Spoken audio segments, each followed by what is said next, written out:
Hello everyone, Bharat માતા કી જય, વંદે માતરમ. આજે આપણે લોકો ગાઈસ કરી રહ્યા છીએ ચેપ્ટર નંબર 1 હિસાબી પદ્ધતિ અને તેના પારિભાષિક શબ્દોનો વિડીયો નંબર 2, જેમાં આપણે લોકો રિવિઝન સિરીઝ ચાલુ કરી છે. એટલે કે આ ચેપ્ટરનો આપણે લોકો શું કરીએ છીએ? Fast track revision. Fast track revision આજે આપણે લોકો કરવાના છીએ પારિભાષિક શબ્દોનું રિવિઝન. શેનું રિવિઝન કરશું? પારિભાષિક શબ્દોનું રિવિઝન. તો ચલો, પારિભાષિક શબ્દોમાં સૌથી પહેલાં આપણો જે શબ્દ છે, જો પારિભાષિક શબ્દો આવડવા જરૂરી છે, કારણ કે આ પારિભાષિક જે શબ્દો છે એ તમારા લોકોનો આખો આધાર છે એકાઉન્ટ શીખવા માટેનો. ઘણા લોકો શું કરે કે પારિભાષિક શબ્દો નથી સમજતા, પારિભાષિક શબ્દોને માન નથી આપતા. આ ચેપ્ટરને એમ સમજે છે કે ભાઈ થિયરી છે, થિયરી છે, થિયરી છે. જો આ ચેપ્ટર વ્યવસ્થિત નહીં ભણો, આ ચેપ્ટરમાં વ્યવસ્થિત ધ્યાન નહીં આપો, તો પ્રોબેબલ છે કે તમને લોકોને અકાઉન્ટ્સનું ઘણી વસ્તુ મિસ કરી જાશો. એટલે સ્વાભાવિક વસ્તુ છે કે બધા લોકો પ્લીઝ પ્લીઝ પ્લીઝ આના પારિભાષિક શબ્દોને ખાસ ખાસ ખાસ ખાસ સમજજો અને આ વિડીયો જેમ બને એમ વધારે ને વધારે જોજો. બરોબર છે? વધારે ને વધારે આ વિડીયો છે એ જોવાનું રાખજો એવરીવન. સૌથી પહેલું મહત્વનું, કારણ કે આ જે વિડીયો છે હું જે અપલોડ કરું છું 11th સ્ટેન્ડર્ડના વિડીયો, એ કોલેજ સેક્શનવાળા લોકો પણ, કોલેજ સેક્શનમાં જે લોકો હોય છે બીકોમ બીબીમાં, એ લોકો પણ મારા વિડીયો જુએ છે. શું કામ? એને કારણ કે ધોરણ 11માંનું જે અકાઉન્ટ છે એ કોમ્પિટિટિવ એક્ઝામ, એટલે કે અકાઉન્ટન્ટની એક્ઝામ આવે ગવર્મેન્ટની અંદર, સરકારની અંદર, એની અંદર આ 11માંનું એકાઉન્ટ પૂછાય એ લોકોને.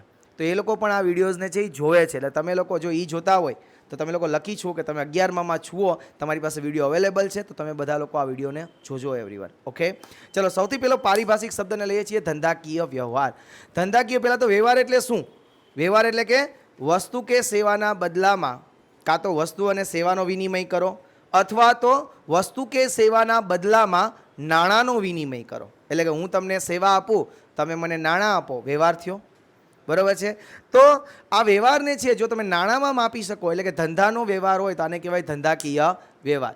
ધંધાકીય વ્યવહારના મુખ્ય 2 પ્રકાર છે. ક્યાં ક્યાં? રોકડ વ્યવહાર ને ઉધાર વ્યવહાર. રોકડ વ્યવહાર એટલે કે જ્યાં રોકડની ચૂકવણી તરત જ થતી હોય એને કહેવાય રોકડ વ્યવહાર, અને ઉધાર વ્યવહાર એટલે કે જ્યાં રોકડની ચૂકવણી તરત થતી ન હોય, એટલે કે ભવિષ્યમાં થવાની હોય, એને કહેવાય ઉધાર વ્યવહાર.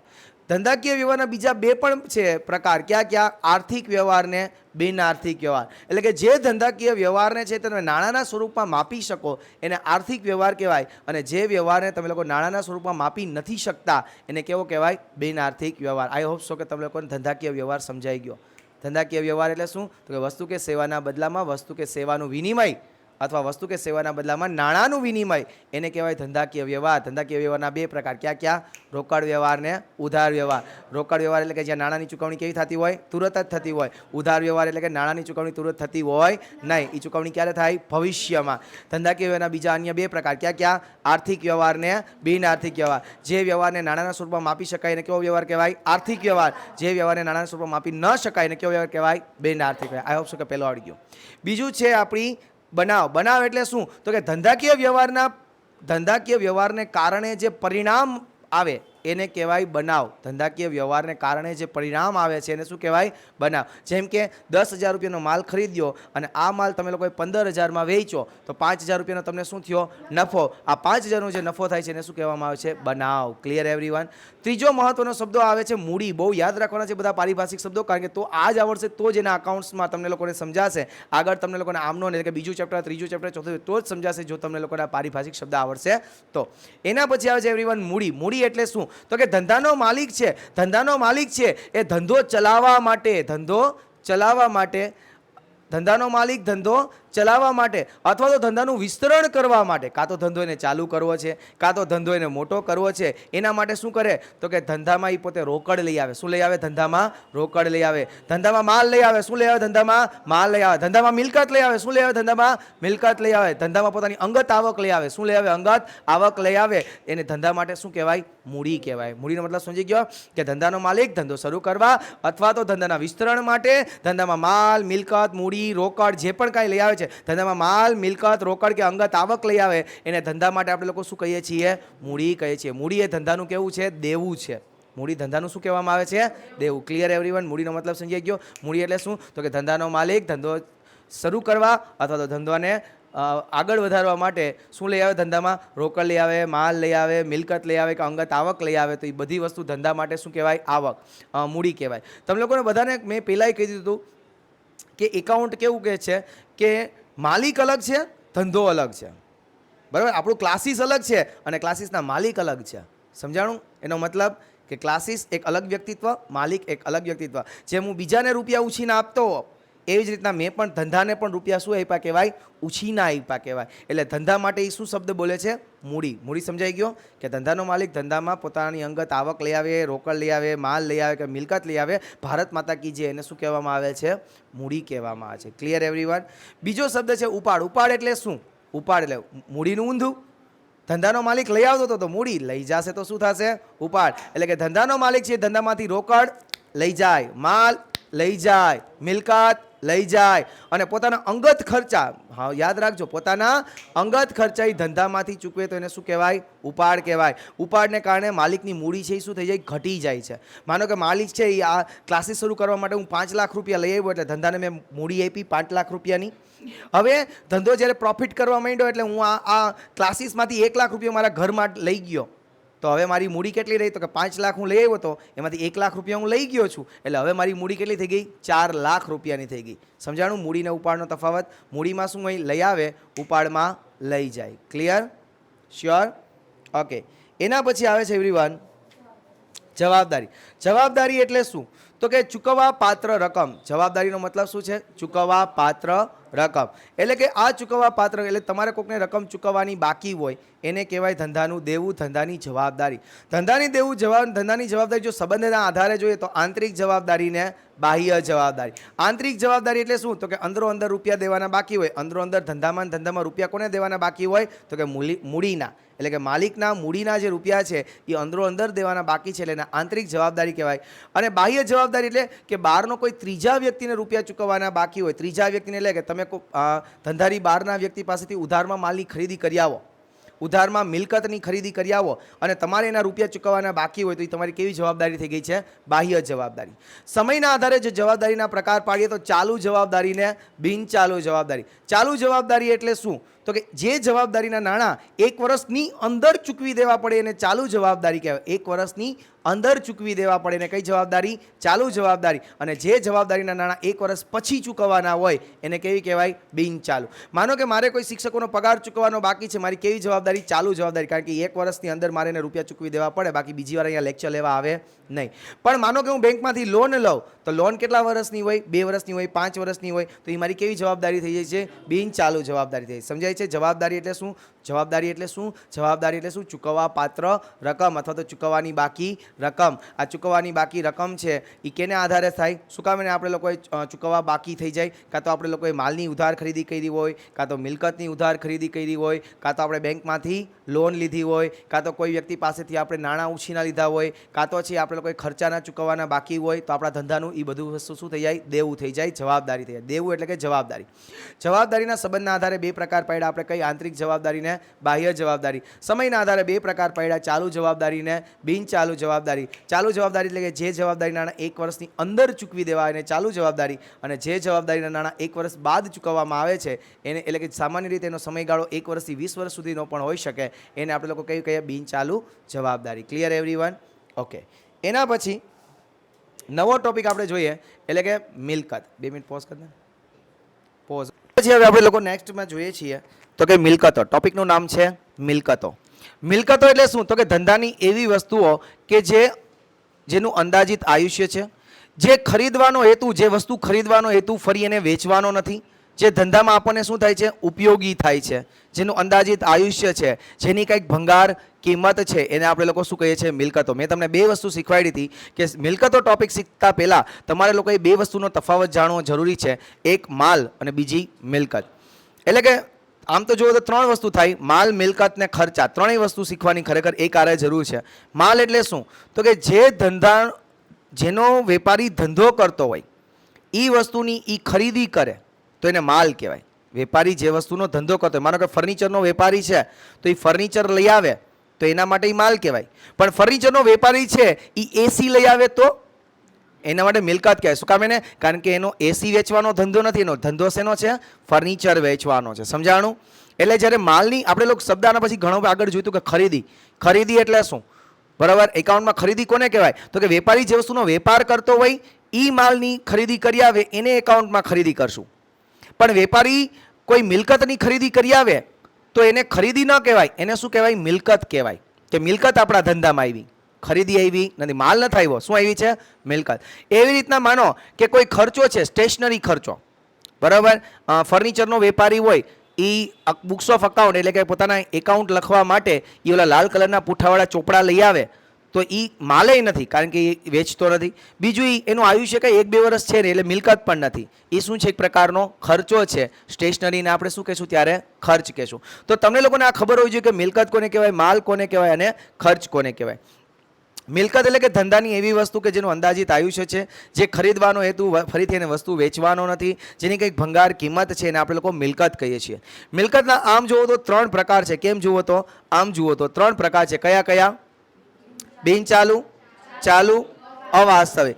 બિનચાલુ મિલકત એટલે કે એવી મિલકત કે જેનું આયુષ્ય છે 1 વર્ષ કરતાં વધારે હોય છે. બિનચાલુ એટલે કે એવી મિલકત કે જેનું આયુષ્ય 1 વર્ષ કરતાં વધારે હોય છે. જેમ કે જમીન, મકાન, પ્લાન્ટ, યંત્ર, ફર્નિચર, વાહનો, બરોબર, પાઘડી, પેટર્ન, ટ્રેડમાર્ક ને કોપીરાઇટ, એ પણ બિનચાલુ જ છે, બરોબર. બિનચાલુ મિલકતના બીજા 2 પ્રકાર છે. ક્યાં ક્યાં? દ્રશ્ય અને અદ્રશ્ય. દ્રશ્ય મિલકત એટલે કે જે મિલકતને જોઈ શકાય છે, અડી શકાય છે, એટલે કે જે બિનચાલુ મિલકતને જોઈ શકાય છે, જે બિનચાલુ મિલકતને અડી શકાય છે એને દ્રશ્ય મિલકત કહેવાય. જેમ કે જમીન, મકાન, પ્લાન્ટ, યંત્ર, ફર્નિચર, આ બિનચાલુ મિલકત છે. આને જોઈ પણ શકાય, આને અડી પણ શકાય અને આની કિંમત પણ હોય છે, એટલે દ્રશ્ય મિલકત. અદ્રશ્ય મિલકત એટલે કે જે મિલકતને જોઈ નથી શકાતી, અડી નથી શકાતી, પરંતુ એની કંઈક કિંમત છે, એને કહેવાય અદ્રશ્ય મિલકત. અદ્રશ્ય મિલકતમાં મેં ટોપિક શીખવાડ્યો તો પાઘડી, પેટર્ન, ટ્રેડમાર્ક, કોપીરાઇટ, સોફ્ટવેર અને ફ્રેન્ચાઇઝી ફી. યાદ આવે છે અદ્રશ્ય મિલકતના ટોપિક? ઓકે. એના પછી ચાલુ મિલકત. ચાલુ મિલકત એટલે કે ધંધાની એવી મિલકતો કે જેનું અંદાજિત આયુષ્ય 1 વર્ષ કરતાં ઓછું હોય અને જે મિલકત છે એ દર વર્ષે બદલતી રહેતી હોય, એને આપણે લોકો કેવી મિલકત કહીએ છીએ એવરીવન? ચાલુ મિલકતો. એટલે કે એની અંદર મેં તમને લખાયું હતું ઉદાહરણ. ક્યાં ક્યાં? તો કે ભાઈ આખર સ્ટોક. આખર સ્ટોક છે એ દર વર્ષે જો બદલતો રહેતો હોય, બરાબર. માનો કે કોઈ કરિયાણાનો વેપારી છે, આજે એની પાસે આખર સ્ટોકમાં છે એ 5 લાખનું કરિયાણું હોય, કોરોના જેવી સ્થિતિ આવે તો આવતા વર્ષે એની પાસે સ્ટોકમાં કંઈ માલ હોય નહીં. રોકડ સિલક. રોકડ સિલક જો દર વર્ષે બદલે, આપણા ખીચામાં રૂપિયા દરરોજ બદલે છે, તો રોકડ સિલક તો દર વર્ષે બદલતી જ રહી, એટલે એ પણ કેવી છે? આપણી ચાલુ મિલકત. એના પછી બેંક સિલક. આજે બેંકમાં તો કે 8 કરોડ રૂપિયા છે અને કાલે બેંકમાં 251 રૂપિયા ન હોય, બરોબર છે, તો કેવી સ્થિતિ આવી જાય? એટલે જો બેંકમાં પણ રૂપિયા બદલે એટલે કે ચાલુ મિલકત, એનું પણ આયુષ્ય 1 વર્ષ કરતાં ઓછું છે.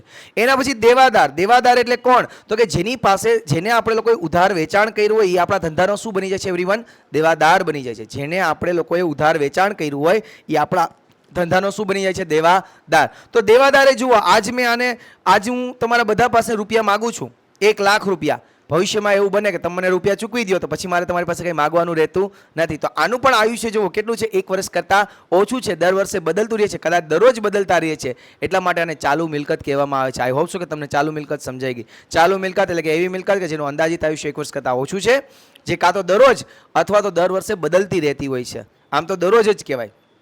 ઉદાહરણ મેં કીધું રોકડ સિલક, બેંક સિલક, આખર સ્ટોક, દેવાદાર, લેણી હુંડી, આ બધા એના શું છે? ઉદાહરણ છે. એના પછી છે અવાસ્તવિક મિલકત. અવાસ્તવિક મિલકત વિશે મેં તમને કીધું કે ખરેખર આ અવાસ્તવિક મિલકત છે જ નહીં, બરાબર. અવાસ્તવિક એટલે મિલકત જ નથી, પણ એ શું છે? એક પ્રકારનો ખર્ચો છે અને આ ખર્ચનો લાભ પેઢીને 1 વર્ષ કરતાં વધારે વર્ષ માટે મળવાનો છે, એટલે એને આ લોકો મિલકત તરીકે ગણે છે. એટલે કે અવાસ્તવિક મિલકત જેવું કાંઈ છે નહીં. જેમ કે એના મેં તમને ઉદાહરણ આપ્યા હતા પ્રાથમિક ખર્ચો. એટલે કે કંપની શરૂ કરવી હોય અથવા તો ધંધો શરૂ કરવો હોય તો વિજ્ઞાપન પત્રને બધું છપાવવું પડે, કંપનીને રજીસ્ટર કરાવી કરીને પ્રાથમિક ખર્ચા કહેવાય, એ અવાસ્તવિક મિલકત છે. એના પછી ડિબેન્ચર વટાવ કે શેર વટાવ લખાયું હતું. અને એના પછી ત્રીજો લખાયું હતું મેં જાહેરાત ઝુંબેશ ખર્ચ. એનું પણ મેં તમને ઉદાહરણ આપીને વ્યવસ્થિત સમજાવ્યું હતું કે જાહેરાત ઝુંબેશ ખર્ચ શું છે. ઓકે. એના પછી ચાલુ મિલકતની અંદર એક હજી ટોપિક બાકી રહી ગયો જેનું નામ હતું પ્રવાહી મિલકત. પ્રવાહી મિલકત એટલે શું? તો કે જે મિલકતનું રોકડમાં તરત જ રૂપાંતર થઈ જાય એને પ્રવાહી મિલકત કહેવાય. એટલે કે બધી જ ચાલુ મિલકત છે ને એ પ્રવાહી મિલકત છે, પણ એક સિવાય. શું? આખર સ્ટોક. આખર સ્ટોક પ્રવાહી મિલકત નથી. કારણ કે માનો કે મારો ધંધો છે કરિયાણાનો, એ બંધ કરી દેવો છે અને મારો જે સ્ટોક છે એ તરત જ કેશમાં એટલે કે રોકડમાં રૂપાંતર થાય નહીં, એને વેચવા માટે મારે સમય લાગે, બરોબર છે. એટલે એ મારી પ્રવાહી મિલકતમાં સ્ટોકને હું લેતો નથી. આઈ હોપ સો કે સમજાઈ ગયું મિલકતનો ટોપિક.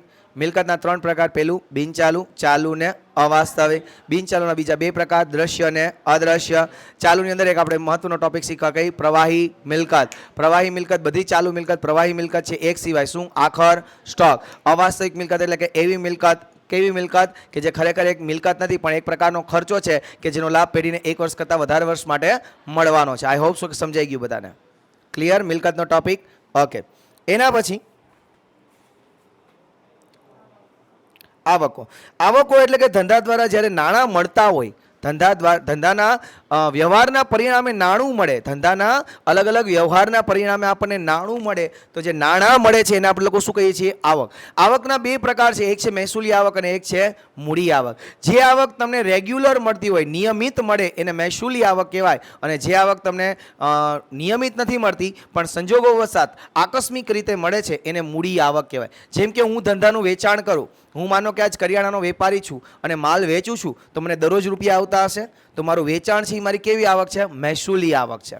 રોજે રોજ મને મળતી હશે, નિયમિત મને મળતી હશે. અને જ્યારે માનો કે આ ધંધામાં એક આ પંખો છે, એ પંખો હું વેચી નાખું, બરાબર, આ મેં 300 રૂપિયાનો પંખો લીધો હતો અને હું 500 રૂપિયામાં આજ વેચી નાખું છું, તો મને 200 રૂપિયાનો શું થયો? નફો. શું વેચતા મને નફો થયો? મિલકત વેચતા નફો થયો. શું આ પંખા હું દરરોજ વેચવાનો છું? નહીં, આ તો મને આજ એમ નામ પડ્યો હતો ને મેં વેચી નાખ્યો, એટલે આ મારી આવક કેવી થઈ ગઈ? મૂડી આવક. આવકના બે પ્રકાર, પહેલું મહેસૂલી આવક, મૂડી આવક. જે આવક નિયમિત મળે એને કેવી આવક કહેવાય? મહેસૂલી આવક. અને જે આવક નિયમિત ન મળે, આકસ્મિક રીતે મળે, એને આપણે કેવું કહીશું? મૂડી આવક. Okay everyone. એવી જ રીતના ચૂકવણી. ચૂકવણી એટલે કે ધંધા દ્વારા, એટલે કે ધંધાના વ્યવહારના પરિણામે જો નાણાં ચૂકવવામાં આવે તો એને આપણે લોકો શું કહીએ છીએ? ચૂકવણી અથવા તો ખર્ચા કહેવાય છે. આ ખર્ચાના પણ બે પ્રકાર છે, પહેલું મહેસૂલી ખર્ચ અને બીજું મૂડી ખર્ચ. જે ખર્ચા નિયમિત થતા હોય, રેગ્યુલર થતા હોય, એને કહેવાય મહેસૂલી ખર્ચ, અને જે ખર્ચ છે એ રેગ્યુલર નથી થતા, બરોબર, નિયમિત નથી થતા, એને કહેવાય મૂડી ખર્ચા. જેમ કે હું તમને એમ કહું કે લાઇટ બિલ દર મહિને આવે, મૂડી ખર્ચ. સોરી, કેવો ખર્ચો? મહેસૂલી ખર્ચો, કારણ કે નિયમિત છે. હું તમને એમ કહું કે પગાર મારે દર મહિને બધાને દેવો પડે, હા, કેવો ખર્ચો? મહેસૂલી ખર્ચો. બરાબર છે. હું એમ કહું કે આ જે સાફ કરવાવાળા લોકો છે એને મારે દર મહિને પગાર દેવા પડે, હા, કેવો ખર્ચો? મહેસૂલી ખર્ચો. હું તમને એમ કહું કે મારે આજે એસી લેવું છે, કેવો ખર્ચો? મૂડી ખર્ચો, કારણ કે હું કંઈ દર મહિને એસી લેવાનો નથી. હું તમને એમ કહું કે આજે મારે પ્રોજેક્ટર લેવું છે, કેવો ખર્ચો? મૂડી ખર્ચો, કારણ દર મહિને હું પ્રોજેક્ટર લઈશ નહીં. હું તમને એમ કહું કે મારા જે લેપટોપ લેવું છે, કેવો ખર્ચો?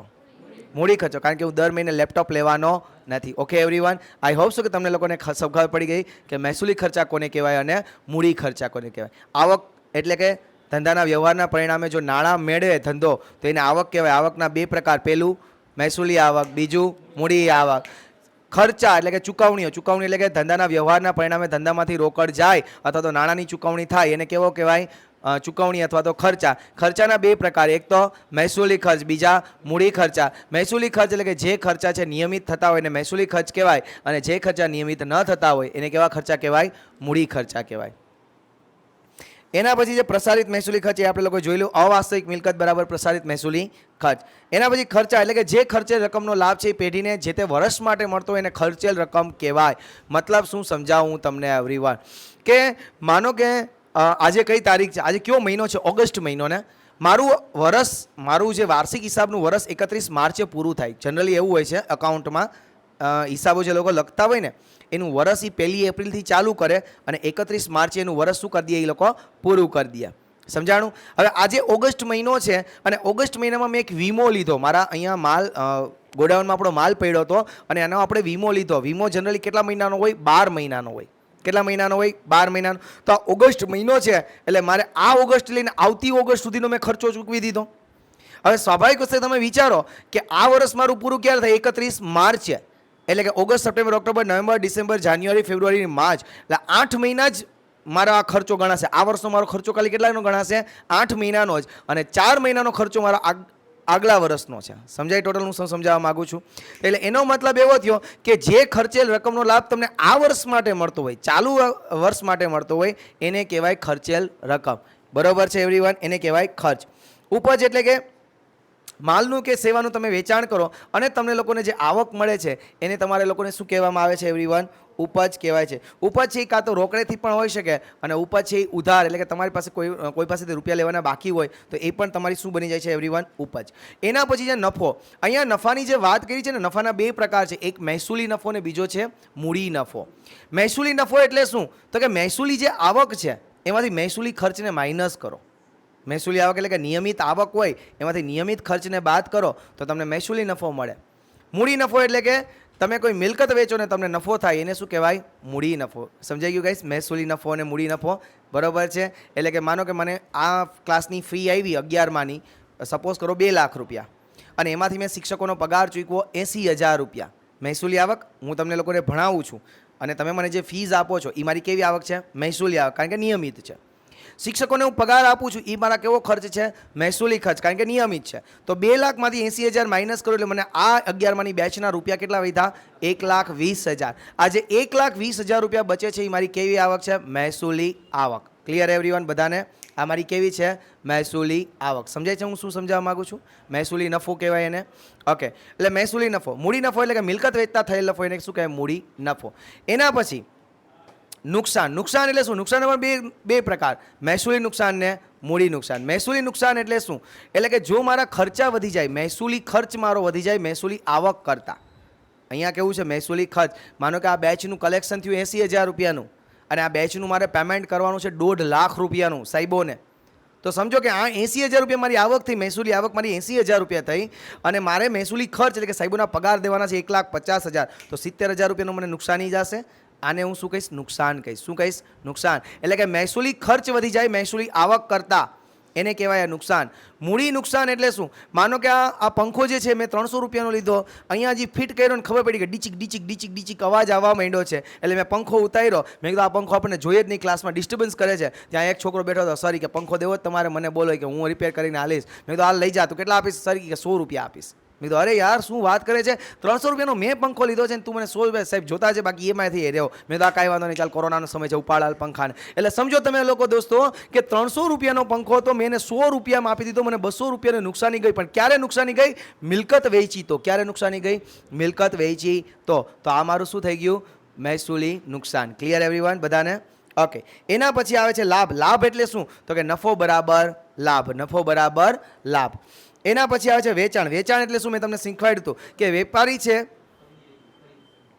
ઓકે, ખરીદી રહી ગયું. ઓકે, ખરીદી ખરીદી ખરીદી. ચલો, ખરીદી એટલે શું? તો કે મેં તમને શીખવાડ્યું હતું કે વેપારી છે જે વસ્તુનો વેપાર કરતો હોય, વેપારી જે વસ્તુનો વેપાર કરતો હોય અને એ વસ્તુની ખરીદી કરે તો એકાઉન્ટમાં આપણે એને ખરીદી કહેશું.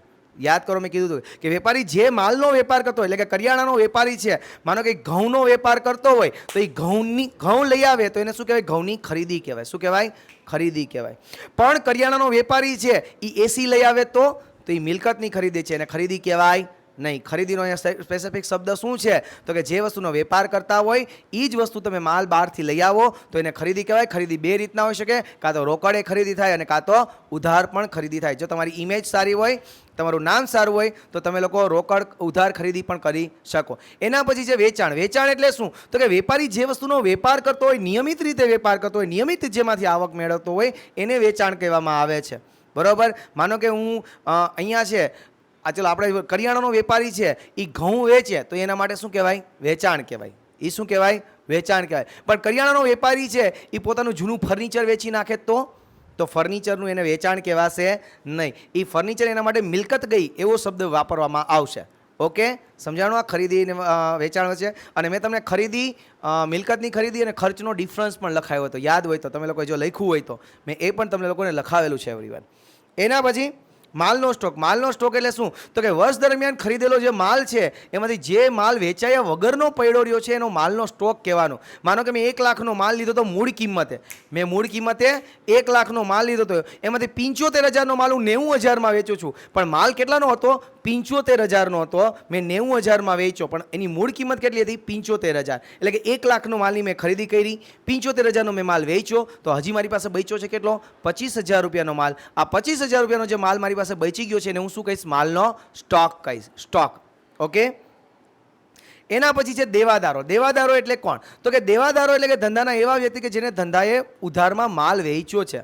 ધંધાએ જેને ઉધારમાં માલનું વેચાણ કર્યું છે એ વ્યક્તિ ધંધાનો શું બની જાય છે? દેવાદાર. સપોઝ કરો કે આપણો જે ધંધો છે, કરિયાણાનો ધંધો છે, અને આપણે છગનભાઈને 5,000 રૂપિયાનો માલ બાકીમાં આપીએ તો છગનભાઈ આપણા ધંધાના શું બની જાય એવરીવન? દેવાદાર બની જાય. Clear everyone? દેવાદાર એટલે શું? દેવાદાર એટલે કેવા વ્યક્તિ કે જેને આપણે આપણા ધંધાએ જેને માલનું ઉધાર વેચાણ કર્યું એ આપણા ધંધાનો શું બની જશે? દેવાદાર બની જશે. એના પછી જે લેણી ઊંડી, યાદ આવતું હોય તો મેં એ પણ લખાયું હતું કે લેણી ઊંડી છે એ ક્યાંથી ઉદ્ભવે? દેવાદારમાંથી. માનો કે મેં આને છે એને 5,000નો માલ બાકીમાં વેચ્યો છે એટલે એ મારા ધંધાનો દેવાદાર થઈ ગયો. હવે મને બાજુવાળાએ કીધું કે સર એ કોઈને રૂપિયા દેતો નથી, બૂચ મારે છે, એક કામ કરો લખાવી લ્યો સર એની પાસે, બાકી રૂપિયા તમને આપશે નહીં. એટલે મેં શું કર્યું, એની પાસે લખાવી લીધું કે સર હું તમને એટલે હું લખીશ પહેલાં કે હું કાઉન્સ જગ્યા રાખીને પછી મેં તમને લખાયું હતું આખું ફોર્મેટ કે આવી રીતના હું લખીશ અને પછી એમાં શું કરી દેશે? સાઇન કરી દેશે. એનો મતલબ એમ કે લેણી ઊંડીમાં 2 પક્ષકાર હોય છે. પહેલું ઊંડી લખનાર અને બીજું ઊંડી સ્વીકારનાર. અહીંયા કોણ સ્વીકારે છે? એટલે કે દેવાદાર સ્વીકારે છે કે હું 1 મહિના પછી વિશાલ સરને રૂપિયા આપી દઈશ.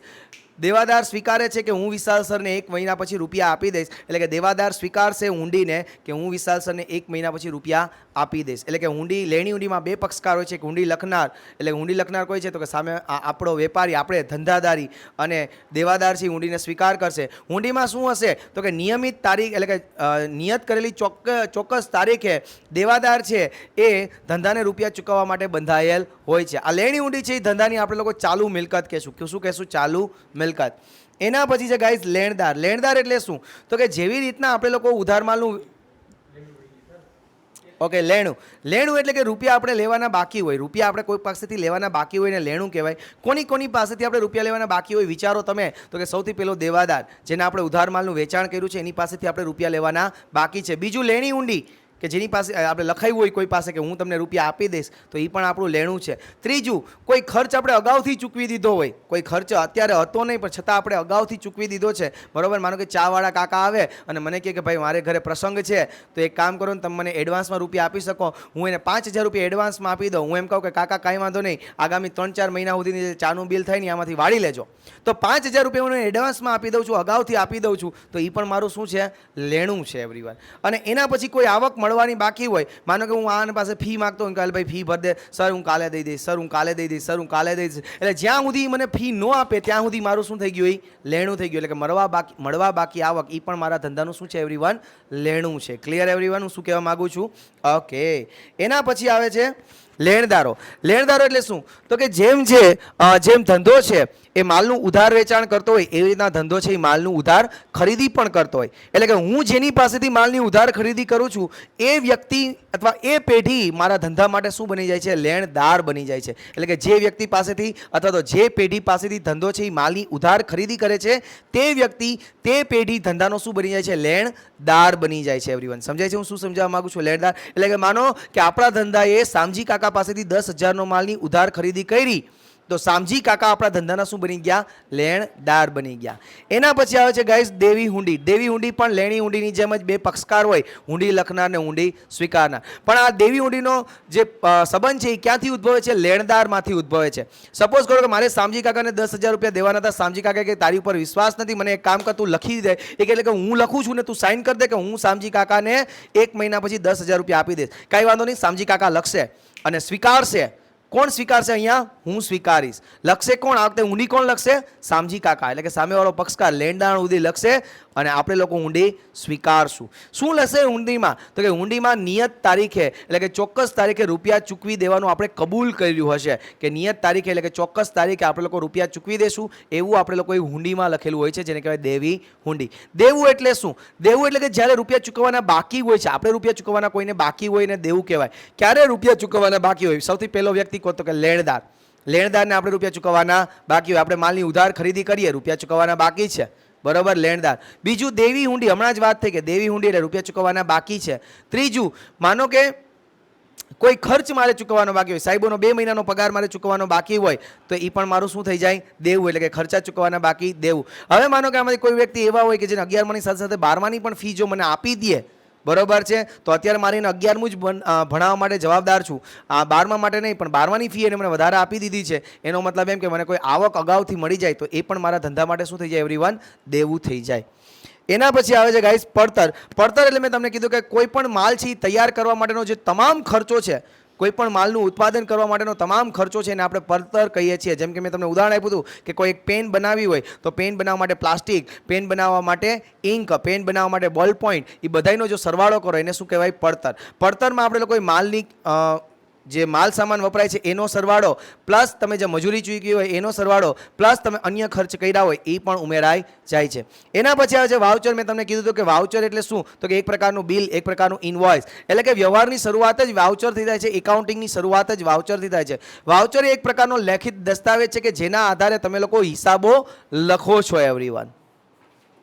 હવે વાઉચર છે કાં તો રોકડ ખરીદીના હોય, ઉધાર ખરીદીના હોય, રોકડ વેચાણના હોય, ઉધાર વેચાણના હોય, કોઈ ખર્ચ ચૂકવો હોય એના હોય, કોઈ આવક મેળવી હોય એના હોય, બરાબર, કોઈ લાઇટ બિલ આવ્યું હોય તો લાઇટ બિલ પણ આપણા માટે શું કહેવાય, એક પ્રકારનું વાઉચર કહેવાય. એના પછી આવે છે વટાવ. વટાવ શબ્દ તમને બધાને ખબર છે, ઇંગ્લિશમાં હું કહું તો ડિસ્કાઉન્ટ, એટલે કે જ્યારે એની કિંમત હોય એની કિંમત કરતાં જ્યારે ઓછી રકમ ચૂકવવામાં આવે અથવા તો ઓછી રકમ આપણને મળે તો આ જે તફાવતની રકમ છે ને આપણે લોકો શું કહીએ છીએ, વટાવ કહીએ છીએ. જનરલી વટાવના બે પ્રકાર છે, વેપારી વટાવ ને રોકડ વટાવ. મેં તમને કીધું કે આ ટોપિકની વિસ્તૃત ચર્ચા છે એ આપણે લોકો ચેપ્ટર નંબર 3 કરશું, પણ છતાં આપણે લોકો અહીંયા પણ કરી લઈએ છીએ કે વેપારી વટાવ એટલે શું, તો કે જે વટાવ, જે ડિસ્કાઉન્ટ ફક્ત ને ફક્ત વેપારીઓને જ મળે એને વેપારી વટાવ કહેવાય. આ વેપારી વટાવ છે MRP એટલે કે છાપેલી કિંમત ઉપર મળતો હોય છે. રોકડ વટાવ કોને મળે, તો કે રોકડ વટાવ છે વેપારીઓને પણ મળે અને ગ્રાહકને પણ મળે. ક્યારે રોકડ વટાવ મળે, જો રોકડની ચૂકવણી તરત થાય તો. જ્યારે વેપારી વટાવ છે એ રોકડની ચૂકવણી કરો કે ન કરો તમને મળશે ને મળશે. રોકડ વટાવ છે એના બીજા બે પ્રકાર છે, આપેલ વટાવ ને મળેલ વટાવ. એટલે કે આપણે કોઈને માલનું વેચાણ કરીએ અને જો એ આપણને તુરત જ માલની રોકડમાં ચૂકવણી કરી દે તો આપણે એને વધારાનું વટાવ આપીએ, બરાબર, એને કહેવાય આપેલ રોકડ વટાવ. શું કહેવાય, આપેલ રોકડ વટાવ. મળેલ રોકડ વટાવ એટલે કે આપણે કોઈ વ્યક્તિ પાસે માલની ખરીદી કરીએ છીએ અને તરત જ જો આપણે એની ચૂકવણી કરી દઈએ તો આપણે એને શું કરવું પડે, વટાવ આપણને મળશે, બીજા વ્યક્તિ પાસે આપણને વટાવ મળશે, આપણને ડિસ્કાઉન્ટ મળશે, એને કહેવાય મળેલ વટાવ. એના પછી છે ઘસારો. ઘસારો એટલે શું, તો કે ઘસારો એ ધંધાનો ખર્ચ છે. યાદ રાખજો, ઘસારો એ ધંધાનો શું છે, ખર્ચ. MCQ માટે મોસ્ટ ઓફ ધ ટાઈમ્સ પૂછાયેલું છે કે ઘસારો એ ધંધાનો ખર્ચ છે. ઘસારો એટલે શું, તો કે ધંધાની મિલકતો છે એ નક્કી કરેલા દરે દર વર્ષે થોડી થોડી ઘટતી જતી હોય એની કિંમત, એને આપણે લોકો કહીએ છીએ ઘસારો. એના પછી છે ઘાલખાત. ઘાલખાત કોને કહેવાય, તો કે ધંધાદારે જ્યારે માલનું ઉધાર વેચાણ કર્યું હોય એટલે કે દેવાદારને, અને દેવાદારની પરિસ્થિતિ, આર્થિક સ્થિતિ સારી ન હોય અને એ કાં તો છે એ પૂરેપૂરી રકમ ન આપે અથવા તો ઓછી રકમ આપે, તો જેટલી રકમ આપણા ધંધાને મળતી નથી એ બધી રકમ આપણા ધંધાનું શું કહેવાય, ઘાલખાત, એટલે કે બુજ. શું કહેવાનું, બોજ. એના પછી છે સદ્ધર. સદ્ધર એટલે શું, તો કે જે વ્યક્તિ પોતાના જે દેવા છે એ ટાઈમ ટુ ટાઈમ ચૂકવતો હોય છે, બિલ પોતાના ટાઈમ ટુ ટાઈમ ચૂકવતો હોય છે, એટલે કે જેની મિલકત વધારે હોય છે એની જવાબદારી કરતાં એના દેવા કરતાં, એને આપણે સદ્ધર કહેશું. નાદાર કોને કહેવાય, તો કે જેના દેવા વધારે હોય એની મિલકત કરતાં, એને કેવા કહેવાય, નાદાર વ્યક્તિ કહેવાય. ઉધાર અને જમા. તમને બધાને ખબર છે કે એકાઉન્ટ છે એ બે બાજુ પર આધાર રાખે છે. દ્વિનોંધીના નિયમ છે ઉધાર અને જમા, એટલે કે એ આપણે લોકો ચેપ્ટર નંબર 3 વિસ્તૃત ચર્ચા કરશું કે ઉધાર અને જમા એટલે શું. બસ તમારા લોકો યાદ રાખો કે આખું જે અકાઉન્ટ છે, આખા વર્લ્ડનું એકાઉન્ટ છે એ બે જ બાબત ઉપર રહેલું છે, એક ઉધાર અને એક જમા. એટલે કે ધંધાના નિયમો છે, એકાઉન્ટને પોતાના નિયમ છે, હિસાબોને પોતાના નિયમ છે ઉધાર અને જમાના, દ્વિનોંધી નામા પદ્ધતિના, અને એના આધારે આખું એકાઉન્ટ રહેલું છે. એના પછી આવે છે ખાતું. ખાતું એટલે શું, તો કે ધંધાના અમુક વ્યક્તિના અથવા તો અમુક વસ્તુના એવા વ્યવહારો હોય કે જે વારંવાર થતા હોય, તો આવા વ્યવહારોને એક જ જગ્યાએ તમે નોંધી દો, એક જ જગ્યાએ નોંધી દો. આ એક જ જગ્યાએ નોંધ્યો છો એને તમે લોકો શું કહો છો, ખાતું. જેમ કે અહીં ઉદાહરણ આપ્યું તો આપણે કે પુષ્પાબેન છે એ વર્ષમાં આપણી પાસેથી 20 વખત માલ લઈ જાય છે અને 20 વખત એ માલની આપણને રૂપિયાની ચૂકવણી કરે છે. એટલે આમ જુઓ તો વર્ષમાં પુષ્પાબેન આપણે કેટલી વખત વ્યવહાર કર્યો, 40 વખત. 40 વખત એક જ વ્યક્તિએ 40 વખત આપણે ધંધાના સ્થળે આવીને વ્યવહાર કરે છે, તો એના જે તમામ વ્યવહારો છે એ એક જ ચોપડામાં એટલે કે એક જ જગ્યાએ નોંધી દઈએ, એને આપણે શું કહીશું, ખાતું, અને એનું આપણે નામ આપશું પુષ્પાબેનનું ખાતું. એના પછી હિસાબો તૈયાર કરવાની પદ્ધતિ. હિસાબો તૈયાર કરવાની બે પદ્ધતિ છે, પહેલું દેશી અને બીજું દ્વિનોંધી. દેશીનામા પદ્ધતિ જેનું નામ છે એવું જેનું કામ છે, એટલે કે દેશીનામા પદ્ધતિ સૌથી જૂની અને સૌથી પ્રચલિત પદ્ધતિ હતી. એટલે કે ભાગીદારો પેઢી છે અને વ્યક્તિક માલિકી છે, એટલે કે જ્યારે એકલો વ્યક્તિ ધંધો કરતો હોય અથવા તો ભાગીદારીમાં ધંધો કરતો હોય ત્યારે એ દેશીનામા પદ્ધતિનો ઉપયોગ કરતો. હવે આ જે પદ્ધતિ છે એ ધીરે ધીરે નાબૂદ થતી જાય છે. હવે કઈ પદ્ધતિનો બહુ ઉપયોગ થાય છે, દ્વિનોંધીનામા પદ્ધતિ. દ્વિનોંધીનામા પદ્ધતિ એટલે કે દ્વિનોંધીનામા પદ્ધતિના જે શોધકર્તા કયો કે દ્વિનોંધીનામા પદ્ધતિના પિતાશ્રી કયો, તો આ દ્વિનોંધીનામા પદ્ધતિની શોધ કરનાર કોણ હતા, તો કે ઇટાલીનો એક પાદરી હતો અને એ પાદરીનું નામ હતું લ્યુકા પેસિઓલી. એ પાદરી છે એ પોતે ગણિત શાસ્ત્રી પણ હતો અને એને આ પદ્ધતિની શોધ કરી છે. આ પદ્ધતિને ડેવલપ, એનો વિકાસ કોણે કર્યો છે દ્વિનોંધીનામા પદ્ધતિનો, તો કે લ્યુકા પેસિઓલી. એટલે કે દ્વિનોંધીનામા પદ્ધતિનો જો તમામ શ્રેય તમારે દેવો હોય તો ઇટાલીનો એકમાત્ર પાદરી એટલે કે લ્યુકા પેસિઓલીને તમે આપી શકો. હવે આ દ્વિનોંધીનામા પદ્ધતિમાં પણ 3 પાર્ટ પડે છે કે વેપારી ધોરણે તમે રાખો, રોકડ ધોરણે રાખો અને કાં તો મિશ્ર ધોરણે. વેપારી ધોરણે એટલે કે ચૂકવવા બાકી, મળવા બાકી, અગાઉથી મળેલ, એવું બધું નોંધો એને વેપારી ધોરણે કહેવાય. But not much more important topic, just એકવાર રીડ કરીને જવા દેજો.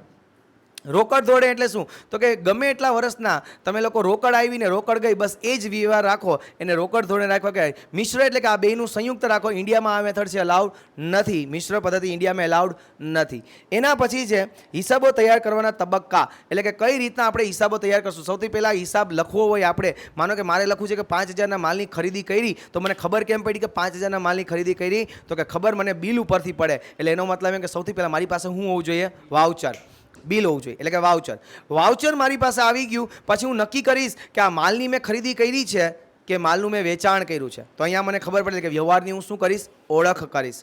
વ્યવહારની જેવી ઓળખ થઈ જાય મને એટલે હું એની લખીશ આમનોંધ. હવે સર આમનોંધ શું છે? આપણે લોકો ચેપ્ટર નંબર 3માં જોશું કે આમનોંધ શું છે. બરાબર. આમનોંધ લખાઈ ગયા પછી હું એને ખાતાવહીમાં ખતવણી કરીશ. ખાતાવહીમાં ખતવણી કર્યા પછી હું એનું કાચું સરવૈયું બનાવીશ અને કાચું સરવૈયું બનાવ્યા પછી હું એના વાર્ષિક હિસાબ તૈયાર કરીશ. સર આ આમનોંધ શું છે? ખાતાવહી શું છે? કાચું સરવૈયું શું છે? ખતવણી શું છે? એ બધી વસ્તુ તમને લોકોને જેમ જેમ આપણે ચેપ્ટર ભણતા જશું, કારણ કે એ બધી વસ્તુ પ્રેક્ટિકલી છે અને ત્યાં આપણે લોકોએ ઇન ડેપ્થ સમજશું. Okay everyone, I hope so કે તમને લોકોને આજે આ લેક્ચરમાં પણ આવડ્યું હશે. ઓકે, 2 વિડીયો લેક્ચર છે, 2 વિડીયો લેક્ચર રિવિઝનના છે, 2 ફટાફટી જોઈ લેજો એવરીવન. ઓકે, તો મળીએ છીએ નેક્સ્ટ લેક્ચરમાં. ત્યાં સુધી રજા આપો. જય હિન્દ, જય ભારત, જય દ્વારકાધીશ.